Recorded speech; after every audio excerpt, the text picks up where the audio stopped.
Magandang araw, maligayang pagdating sa refleksyon natin ngayon. Kung nasiyahan ka sa aming nilalaman, siguraduhing i-like at i-share ang mga video sa mga taong mahalaga sa iyo. Kailangan nating ipalaganap ang mga babala tungkol sa mga huling araw sa pinakamaraming tao hanggat maaari. Huwag kalimutang mag-subscribe sa channel para hindi mo makaligtaan ang mga susunod na refleksyon. May isang yugto sa kasaysayan ng sansinukob na walang tao ang nakasaksi. Walang bituin ang kumurap, walang mundo ang umiikot, langit lamang, liwanag, kaayusan. Bago pa ang September Linggo, bago pa ang krus, may isang alon na gumalaw sa gitna ng perpektong kapayapaan. Isinulat ni Ellen White sa Ang Dakilang Kontrobersya. Bago pumasok ang kasalanan, mayroong kapayapaan at kagalakan sa buong sansinukob. Ang lahat ay nasa perpektong pagkakasundo sa kalooban ng lumikha. Ganap ang pagkakaisa. Ganap ang pagtitiwala. Ang batas ng Diyos ay hindi pasanin. Ito'y kagalakan.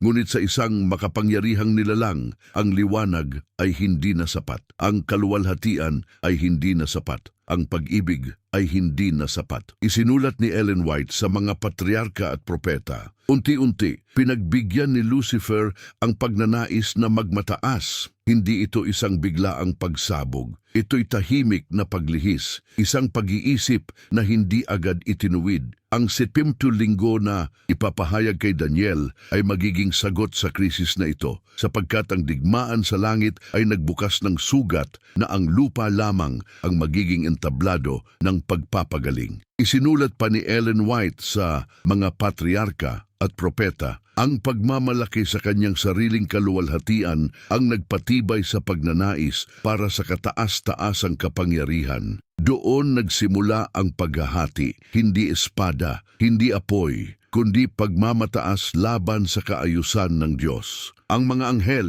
ay kailangang pumili, ang pagtitiwala ay nasubok, ang karakter ng Diyos ay tinanong, at dito nagsimula ang dakilang tunggalian, hindi laban sa kapangyarihan, kundi laban sa prinsipyo, hindi laban sa lakas, kundi laban sa katotohanan. Ang propesiya ng September Linggo ay hindi simpleng kronolohiya ng Israel. Ito ay banal na tugon sa isang kosmikong pag-aaklas, isang takdang panahon upang ihayag ang Mesyas, isang takdang panahon upang patunayan ang katarungan ng Diyos. Bago pa bumagsak si Lucifer, nakita na ng Diyos ang krus. Bago pa ang paghihimagsik, nakita na ang sakripisyo. Ang langit ay naghintay, ang lupa ay magiging saksi, at ang oras ay itatakda. Sa katahimikan ng walang hanggan, isang tanong ang umalingaw-ngaw, mapagtitiwalaan ba ang Diyos? Ang September Linggo ang magiging sagot. Ang pag-aalinlangan ay hindi nanatiling bulong. Ito'y naging paninindigan, at ang paninindigan ay naging paghihimagsik sa banal na korte ng langit, kung saan ang liwanag ay sumisiklab mula sa trono ng Diyos. Isang paghamon ang inihayag laban sa kanyang pamamahala. Hindi laban sa kapangyarihan, kundi laban sa kanyang karakter. Isinulat ni Ellen White sa mga patriarka at propeta, sumiklab ang digmaan sa langit. Maikli ang pangungusap, ngunit walang hanggan ang epekto. Ang digmaan ay hindi agad nakita sa anyo ng dahas. Ito'y digmaan ng impluwensiya, digmaan ng kaisipan, digmaan ng paniniwala. Ang batas ng Diyos ang naging sentro ng pagtatalo. Isinulat pa niya sa Ang Dakilang Kontrobersya. Ang batas ng pag-ibig bilang pundasyon ng pamamahala ng Diyos. Ang kaligayahan ng lahat ng matatalinong nilalang ay nakasalalay sa kanilang perpektong pagsang-ayon sa mga dakilang prinsipyo nito ng katuwiran. Kung ang pag-ibig ang pundasyon, bakit ito tinutulan? Kung ang katuwiran ang batayan, bakit ito kinwestiyon? Ang sagot ay pagmamataas. Ang sagot ay pagnanais ng sariling kadakilaan. Isinulat ni Ellen White sa mga patriarka at propeta, determinado si Satanas na gawing kapantay ng Diyos ang kaniyang sarili. Dito naging malinaw ang paghahati. Hindi na ito lihim, hindi na ito tahimik. Ang mga anghel ay kailangang pumili. Ang katapatan ay naharap sa pagsusuri. Ang kalayaan ay nagbunga ng pagpapasya. at nang tuluyang ihayag ang pagtanggi, ang langit ay hindi na maaaring manatiling hati. Ang katarungan at pag-ibig ay kumilos ng magkasabay. Isinulat ni Ellen White sa Ang Dakilang Kontrobersya, si Satanas at ang kaniyang mga taga-suporta ay pinalayas mula sa langit. Ang pagkatapon ay hindi simpleng parusa. Ito'y bunga ng pagpili. Ang paghihiwalay ay resulta ng matagal na pagtanggi sa liwanag. Ngunit ang digmaan ay hindi natapos. Ito'y inilipat. Ang lupa ang naging susunod na larangan at dito papasok ang hiwaga ng panahon sapagkat ang propesiya ng titimta linggo ay bahagi ng mas malawak na plano upang ilantad ang katotohanan, ihayag ang Mesiyas at ipakita sa buong sansinukob ang katarungan ng Diyos. Ang digmaan sa langit ay nagtanong, makatarungan ba ang Diyos? Ang krus sa lupa ang sasagot at ang takdang panahon ay nagsimula ng umikot. Nang mapalayas ang paghihimagsik mula sa langit, hindi natapos ang tunggalian. Ito'y bumaba, tahimik, mapagmasid, mapaglinlang. Ang lupa, ang bagong likha, dalisay, walang bahid, ang naging sentro ng susunod na yugto. Ang maliit na mundong ito ay hindi lamang tahanan ng tao. Ito'y magiging saksi ng sansinukob. Isinulat ni Ellen White sa Mga Patriarka at Propeta, ang mundo ang magiging teatro ng malaking tunggalian sa pagitan ng mabuti at masama. Isang entablado, isang patunay, isang pagsubok. Ang layunin ni Satanas ay hindi lamang sirain ang tao, kundi siraan ang Diyos. Kung ang tao na nilikha ayon sa wangis ng Diyos ay maaaring mahulog sa paglabag, maipapakita raw na ang batas ng Diyos ay hindi makatarungan. At sa hardin ng Eden, muling narinig ang parehong tinig na unang bumigkas ng pagdududa sa langit. Isinulat ni Ellen White sa Mga Patriarka at Propeta, sa pamamagitan ng pagsunod sa mga pahiwatig ni Satanas, binuksan nina Adan at Eva ang mga pintuan ng kapighatian sa mundo. Ang pagbagsak ay hindi simpleng pagkakamali. Ito'y pagpasok ng paghihimagsik sa kasaysayan ng tao. Ang lupa ay naging bahagi ng mas malawak na digmaan. Ngunit bago pa man bumagsak ang tao, nakita na ng Diyos ang daan ng pagtubos. Isinulat ni Ellen White sa Ang Dakilang Kontrobersya, ang plano ng pagtubos ay inilatag na bago pa man itatag ang mundo. Hindi ito tugon na huli. Hindi ito plano na inimbento pagkatapos ng kabiguan. Ito'y walang hanggang layunin. Dito magsisimula ang paglalakbay patungo sa 70 linggo. Sapagkat ang propesya kay Daniel ay hindi hiwalay sa Eden. Ito'y pagpapatuloy ng pangako sa Genesis na ang binhi ay dudurog sa ulo ng ahas. Ang kasaysayan ng Israel ay hindi lamang kuwento ng isang bayan. Ito'y paghahanda ng mundo para sa pagdating ng isa na magbibigay ng sagot sa lahat ng akusasyon. Ang lupa ay naging larangan, ang tao ang naging sentro, ang oras ay naging instrumento, at sa bawat henerasyon ang tanong ay nananatili. Ang batas ba ng Diyos ay buhay? Ang pag-ibig ba niya ay makatarungan? Ang 70 linggo ay darating bilang tiyak na sagot. Isang takdang panahon, isang banal na schedule, ang langit ay nagmamasid, ang sansinukob ay naghihintay, ang kasalanan ay pumasok, ang lupa ay nasugatan, ngunit ang oras ng Diyos ay hindi naguluhan. Habang ang mga kaharian ay tumataas at bumabagsak, habang ang Israel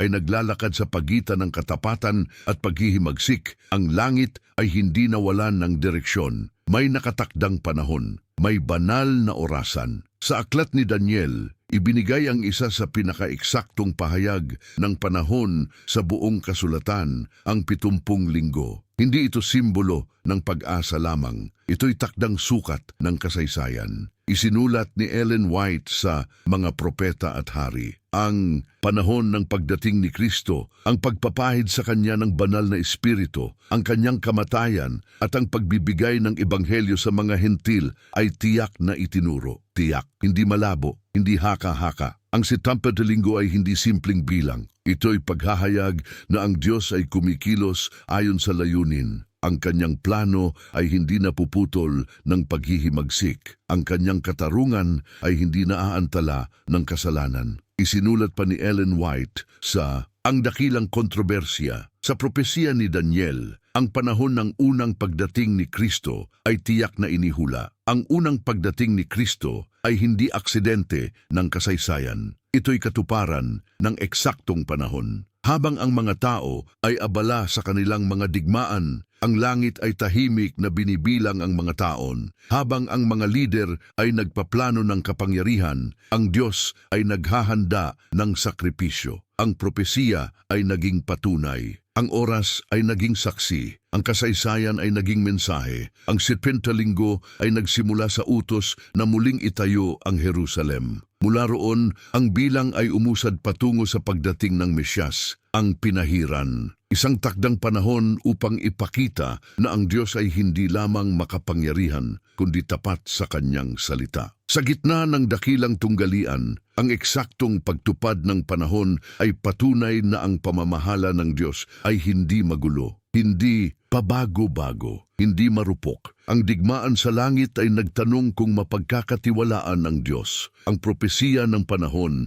ay nagsimulang sumagot at habang papalapit ang takdang taon, ang langit ay naghanda para sa sandaling magbabago sa kasaysayan ng sansinukob. Ang Mesiyas ay darating sa tamang oras. Ang orasan ng langit ay umusad, ang mga taon ay natupad. At sa katahimikan ng isang ilog sa Judea, ang takdang sandali ay dumating. Hindi sa trono ng Roma, hindi sa palasyo ng Herodes, kundi sa tubig ng Jordan. Ang 70 linggo ay hindi lamang tumuturo sa kamatayan ng Mesiyas. Ito'y tumuturo sa kanyang pagpapahid. Ang sandaling ang langit mismo ay magpapatotoo sa kanyang misyon. Isinulat ni Ellen White sa Ang Pagnanais ng Mga Panahon. Nang mabinyagan si Jesus, umahon siya mula sa tubig at lumuhod sa panalangin sa pampang ng ilog. Isang bago at mahalagang panahon ang nagbubukas sa harap niya. Isang bagong yugto, isang malinaw na paghahayag.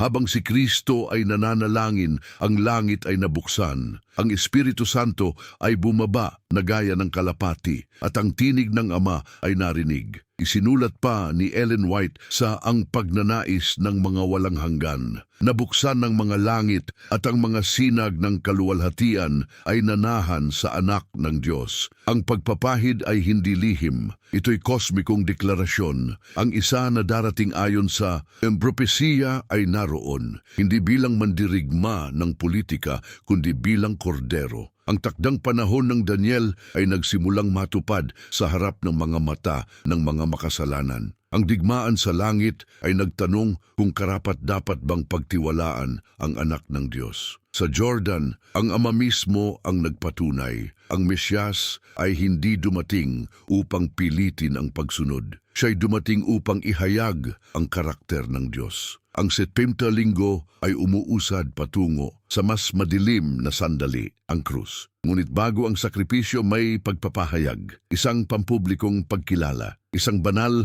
na pag-apruba. Isinulat ni Ellen White sa Ang Pagnanais ng Mga Panahon. Ang panalangin ni Kristo sa Jordan ay sumasaklaw sa sangkatauhan. Hindi siya nag-iisa. Ang kanyang panalangin ay para sa sangkatauhan. Ang kanyang pagpapahid ay para sa mundo. Sa sandaling iyon, ang oras ng langit at ang kasaysayan ng lupa ay nagtagpo. Ang pinahiran ay tumayo. Ang misyon ay malinaw. Ang oras ay gumagalaw patungo sa paghahain at ang sansinukob ay muling nagmasid. Ang propesya ay hindi lamang nagsabi kung kailan magsisimula. Ipinahayag din nito kung kailan magtatapos ang paghahandog. Sa gitna ng huling linggo, ayon kay Daniel, ang hain at handog ay patitigilin. Hindi sa pamamagitan ng kautusan ng Roma, hindi sa pamamagitan ng desisyon ng templo, kundi sa pamamagitan ng isang sakripisyo na sapat para sa lahat ng panahon. Habang ang mga tao ng ministeryo ni Kristo ay lumilipas, ang anino ng krus ay humahaba. Ang bawat himala ay patunay ng habag. Ang bawat pangangaral ay paanyaya sa pagsisisi. Ngunit ang dakilang tunggalian ay papalapit sa rurok. Isinulat ni Ellen White sa Ang Pagnanais ng Mga Panahon. Tinanggap si Kristo ayon sa nararapat sa atin upang tayo ay matrato ayon sa nararapat sa Kanya. Sa pangungusap na ito, naroon ang puso ng Septentlinggo, kapalit, katarungan at awa na nagtagpo. Nang dumating ang oras, ang langit ay hindi nagkamali. Sa takdang araw, sa takdang sandali, ang anak ng Diyos ay itinaas sa krus. Isinulat ni Ellen White sa Ang Pagnanasa ng Mga Panahon. Ito ang oras ng kapangyarihan ng kadiliman, ang gitna ng linggo, ang sentro ng kasaysayan, ang sandali ng paghatol at pag-ibig. Habang ang mga saserdote ay patuloy na naghahandog sa templo, ang tunay na kordero ay naghahandog ng kanyang buhay. Ang tabing ng templo ay napunit hindi sa pamamagitan ng kamay ng tao, kundi bilang tanda na ang sistema ng mga anino ay natapos na. Ang digmaan na nagsimula sa langit ay umabot sa pinakamadilim na yugto nito sa Golgota. Ang paratang ni Satanas laban sa karakter ng Diyos ay tila nagtagumpay habang ang anak ay naghihirap. Ngunit sa krus, ang pag-ibig ay nahayag ng walang pagtatanggol sa sarili, walang paghihiganti, walang puwersa. Ang 70 linggo ay tumuturo sa sandaling ito, hindi bilang trahedya lamang, kundi bilang katuparan. Ang paghahandog ay tumigil sapagkat ang tunay na hain ay naibigay na. Ang batas ay hindi inalis, ito'y pinarangalan. Ang hustisya ay hindi nilabag, ito'y tinupad. At sa gitna ng linggo, ang sansinukob ay nakakita ng sagot. Ang krus ay hindi wakas ng propesya, ito'y gitna. At mula roon, ang oras ay nagpatuloy. Pagkatapos ng kamatayan at pagkabuhay na muli ni Kristo, ang mensahe ay patuloy na ipinangaral sa Israel. Ang paanyaya ay malinaw,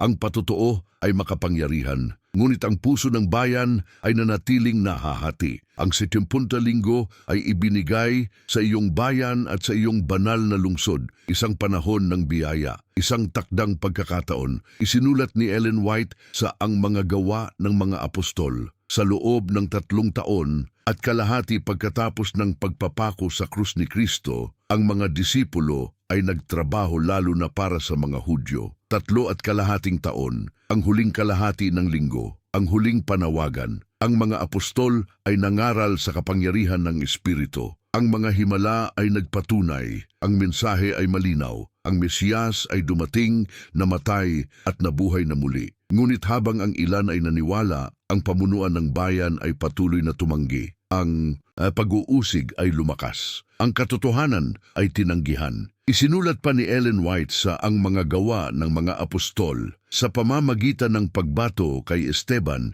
tinatakan ng mga pinunong Hudyo ang kanilang pagtanggi sa Ebanghelyo. Ang pagbato kay Esteban ay hindi lamang pagpatay sa isang lingkod. Ito'y pampublikong pagtanggi sa liwanag. Isang pahayag na ang bayan bilang kolektibong pinuno ay hindi tatanggap sa kordero. Doon nagtapos ang 70 linggo. Hindi sa katahimikan, kundi sa pagpili. Ang mensahe ay hindi natapos. Ito'y lumawak. Ang ebanghelyo ay dinala sa mga hentil. Ang biyaya ay hindi nakakulong sa isang bansa. Ang digmaan sa langit ay patuloy pa rin sa lupa. Ngunit ngayon, ang saklaw ay pandaigdig. Ang takdang panahon para sa Israel bilang natatanging tagapagdala ng tipan ay natapos. Hindi dahil sa pagkabigo ng Diyos, kundi dahil sa patuloy na pagtanggi ng tao. Ang propesiya ay natupad ng eksakto. Ang oras ay hindi nabigo. Ang salita ng Diyos ay napatunayan. At mula sa Jerusalem, ang mensahe ng krus ay nagsimulang umabot sa buong mundo. Ang sansinukob ay nakasaksi. Ang digmaan ay nagpapatuloy. Natapos ang 70 linggo. Ngunit hindi natapos ang plano. Ang takdang panahon para sa Israel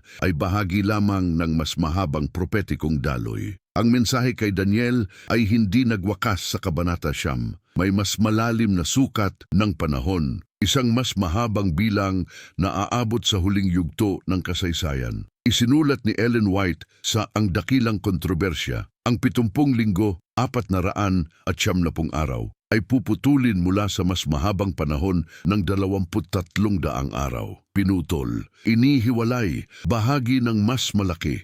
Ang 70 linggo ay unang bahagi ng 2300 araw. At kung ang unang bahagi ay natupad ng eksakto sa unang pagdating ni Kristo, ang natitirang panahon ay patungo sa isang mas seryosong sandali, ang gawain ng paghuhukom. Isinulat pa ni Ellen White sa Ang Dakilang Kontrobersya. Sa pagtatapos ng 300 araw noong 1844, nagsimula ang gawain ng pagsisiyasat at pagbura ng mga kasalanan. Hindi ito panghuhukom upang tuklasin ang hindi alam ng Diyos. Ito'y paghahayag sa sansinukob. Ang digmaan na nagsimula sa langit ay may panghuling yugto ng pagsusuri. Ang karakter ng Diyos ay muling inilalagay sa harap ng lahat ng nilalang. Ang hustisya at awa ay muling sinusuri, hindi para sa Diyos, kundi para sa mga saksi ng sansinukob. Kung ang 70 linggo ay tumutok sa krus, ang mas mahabang panahon ay tumutok sa santuwaryo sa langit. Isinulat ni Ellen White sa Ang Dakilang Kontrobersya, ang paksa ng santuwaryo ang susi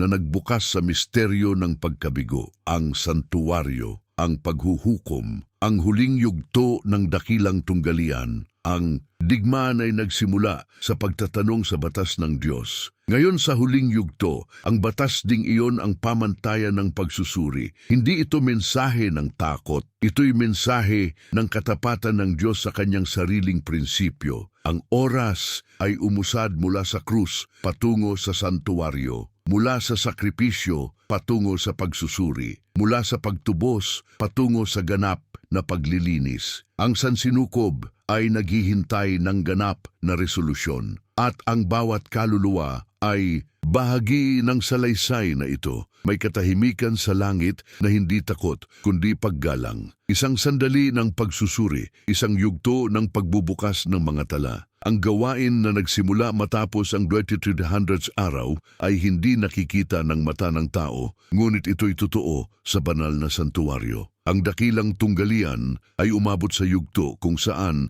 ang bawat pagpili ay may bigat ng walang hanggan. Isinulat ni Ellen White sa Ang Dakilang Kontrobersya, ang gawain ng mausisang paghatol at ang pagbura ng mga kasalanan ay dapat matupad bago ang ikalawang pagdating ng Panginoon. Bago ang pagbabalik, bago ang wakas, may pagsusuri, hindi upang tuklasin kung sino ang makasalanan sapagkat lahat ay nagkasala, kundi upang ipakita kung sino ang tumanggap sa sakripisyo ng kordero, kung sino ang nanindigan sa biyaya. Isinulat pa ni Ellen White sa Ang Dakilang Kontrobersya, ang gawa ng bawat tao ay sinusuri sa harap ng Diyos at itinatala kung ito ay tapat o hindi. Ang bawat gawa, ang bawat salita, ang bawat motibo, ang digmaan na nagsimula sa pagdududa sa batas ng Diyos ay hahatulan ayon sa batas ding iyon. Hindi ito pabago-bagong pamantayan, hindi ito emosyonal na pasya, ito'y matuwid na pagsusuri. Sa hukuman ng langit, si Kristo ay hindi lamang hukom, siya rin ang tagapamagitan. Isinulat ni Ellen White sa Ang Dakilang Kontrobersya, si Jesus ay lilitaw bilang kanilang tagapagtanggol upang makiusap para sa kanila sa harap ng Diyos. Ang krus at ang hukuman ay magkaugnay. Ang sakripisyo, ang batayan ng pagtatanggol. Ang dugo ng kordero, ang sagot sa paratang. Habang ang mundo ay abala sa sarili nitong ingay, ang santuwaryo sa langit ay aktibo. Ang mga tala ay binubuksan, ang mga pangalan ay sinusuri. Hindi ito katang-isip, hindi ito simbolo lamang. Ito'y bahagi ng huling yugto ng dakilang tunggalian. Ang 70 linggo ay nagdala sa krus. Ang 2300 araw ay nagdala sa hukuman. At ang tanong ngayon ay personal na. Kapag ang pangalan ay tinawag, ano ang makikita sa tala? Ang sansinukob ay muling nakamasid, habang ang gawain ng pagsusuri ay nagpapatuloy sa santuwaryo sa langit. Ang lupa ay hindi iniwang walang babala. Ang Diyos ay hindi kumikilos sa katahimikan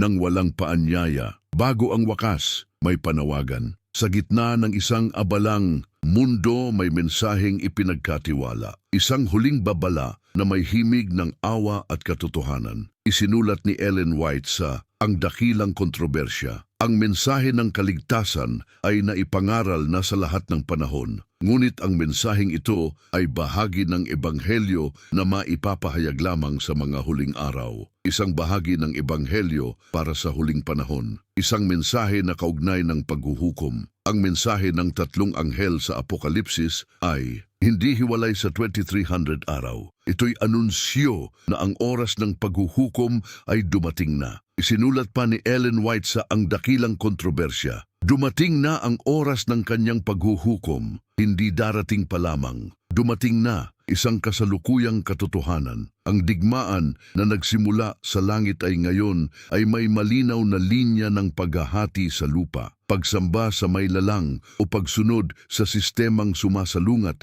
sa kanyang kautusan. Isinulat ni Ellen White sa Ang Dakilang Kontrobersya. Ang huling malaking tunggalian sa pagitan ng katotohanan at kamalian ay ang huling pakikibaka lamang ng matagal ng kontrobersya tungkol sa batas ng Diyos. Ang huling tunggalian ay nakasentro pa rin sa batas. Ang parehong issue, ang parehong hamon. Ngunit ngayon, sa harap ng huling pasya, ang 70 linggo ay nagpatunay na ang Diyos ay tapat sa oras. Ang 2300 araw ay nagpatunay na ang Diyos ay tapat sa hustisya. Ang huling mensahe ay nagpapatunay na ang Diyos ay tapat sa pagbibigay babala. Ang mundo ay maaaring hindi makinig, ngunit ang paanyaya ay malinaw. Matakot sa Diyos, ibigay sa Kanya ang kaluwalhatian, sambahin ang lumalang. Ang sansinukob ay papalapit sa resolusyon. Ang oras ay halos tapos na. At ang bawat kaluluwa ay kailangang pumili kung kanino ito maninindigan. Sa puso ng dakilang tunggalian, hindi kapangyarihan ang pangunahing issue, hindi lakas, hindi teritoryo, kundi katangian. Mula pa sa simula, ang paratang ay laban sa pamamahala ng Diyos. Ang kanyang batas ay tinawag na mahigpit. Ang kanyang paghahari ay inakusahan na hindi makatarungan. Ang digmaan ay naging paghamon sa kanyang pagkatao. Isinulat ni Ellen White sa Ang Dakilang Kontrobersya, patuloy na pagsisikap ni Satanas na ilarawan ng mali ang katangian ng Diyos. Paglilihis, pagbaluktot, pagdududa. Ang krus ay naging sagot. Ang paghuhukom ay patunay. Ngunit sa huling yugto, ang bayan ng Diyos ay tinawag upang ipakita sa kanilang buhay ang katotohanan tungkol sa Kanya. Isinulat ni Ellen White sa Mga Aral ni Kristo. Si Kristo ay naghihintay ng may pananabik na paghahangad para sa pagpapakita ng Kanyang sarili sa Kanyang simbahan. Hindi lamang pangangaral, hindi lamang doktrina, kundi pagpapahayag ng Kanyang katangian. Ang batas na minsang tinutulan sa langit ay isusulat sa puso ng mga tumanggap sa biyaya. Ang pagsunod ay hindi bunga ng takot, kundi ng pag-ibig. Isinulat pa ni Ellen White sa Ang Dakilang Kontrobersya. Ang batas ng Diyos ang pamantayan kung saan susubukin ang mga karakter at buhay ng mga tao sa paghuhukom. Pamantayan, sukatan, salamin. Ang paghuhukom ay hindi basta pagbilang ng gawa, ito'y pagsukat ng pagkakahawig kay Kristo. Sa gitna ng isang mundong puno ng kompromiso, ang katapatan ay magiging malinaw na tanda. Ang liwanag at kadiliman ay hindi na maghahalo. Ang 70 linggo ay nagpakita ng eksaktong pagtupad ng plano. Ang huling yugto ay magpapakita ng eksaktong paghubog ng karakter. Ang sansinukob ay hindi lamang naghihintay ng hatol. Naghihintay ito ng paghahayag kung ang biyaya ba ay tunay na nakapagbabago. Sa huling sandali ng kasaysayan, ang tanong ay hindi lamang kung sino ang tama, kundi kung sino ang katulad ni Kristo. May sandali sa banal na tala kung kailan ang pinto ay magsasara, hindi dahil sa kakulangan ng awa, kundi dahil ang bawat pagpili ay ganap ng nahayag. Ang gawain ng paghuhukom ay hindi magtatagal magpakailanman. May wakas ang panahon ng pamamagitan, may hangganan ang panawagan ng biyaya. Isinulat ni Ellen White sa Ang Dakilang Kontrobersya. Kapag natapos na ang gawain ng mapang-imbestigang paghatol, ang kapalaran ng lahat ay napagpasyahan na para sa buhay o kamatayan. ipinasiya na, hindi sa bugso ng damdamin, kundi sa liwanag ng buong tala. Sa sandaling iyon, ang digmaan na nagsimula sa langit ay papasok sa huling yugto nito. Ang bawat kaluluwa